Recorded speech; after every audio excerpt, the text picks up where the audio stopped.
Okey, untuk contoh yang kedua pula, okey tengok kalau gambar rajah diberikan. Jadi awak boleh je buat cara biasa ataupun menggunakan gambar rajah. Jadi kalau gambar rajah diberikan, okey. Kalau dia kata F kosong, maknanya exactly X itu sama dengan kosong. Jadi memang kita masukkan kosong dalam persamaan tu. Jadi bila X sama dengan kosong, exactly bukan X menghampiri, X sama dengan. Jadi bila kita masuk kosong, kosong kuasa 4, tolak kosong kuasa 2, per dengan kosong kuasa 2, bawah dah wujudnya kosong, bermakna memang tak boleh kan dalam kalkulator kita. Dia akan jadi tidak tertakrif. Tadi cikgu cakap kena buat pemfakturan ke apa kan? Belum. Sebab dia kata X ni memang kosong. Ini memang kita belajar tajuk fungsi tu. X memang exactly kosong. Dia bukan menghampiri. Dia kata kosong. Okey, faham Okay. Jadi, kalaulah dia kata had. Dia mula letak had. X menghampiri. Jadi bila konsep menghampiri ni, barulah kita try balik tadi. Bila kita masuk kosong tadi, penyebut kita kosong. Barulah kita guna teknik tadi tu. Faktor ataupun konjugat. Yes, betul. Jadi, kalaulah kita guna faktor, X kuasa 4 tolak X kuasa 2, dia akan jadi X kuasa 2, fakturkan. Nampak? Per dengan X kuasa 2, apa jadi? Boleh potong.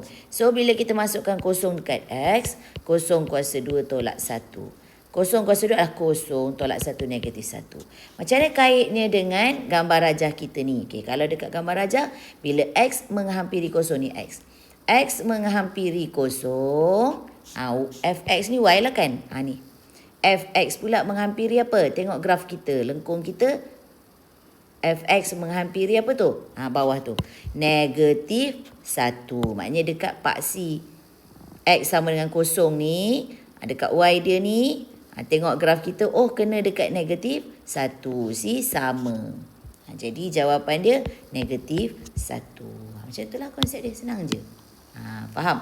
Sebab itu bulatan ini tidak digelapkan. Sebab dia bukan exactly negatif 1. Dia adalah menghampiri. Faham tak? Tapi bila kita nak menggantikan tu, kita anggap X tu sama dengan kosong lah macam tu. Tapi kalau yang A tadi ni memang X sama kosong. Memang Fx. F kosong. X sama kosong. Faham tak? Jadi bila X sama kosong ni memang kita ganti macam tu. Macam kita belajar tajuk fungsi tu. Jadi confirm dapat tidak tertakrif. Okey. Kalau X menghampiri 2 pula, kita kan dah ada tadi yang X kuasa 2 tolak 1 ni tadi yang tinggal tadi ni.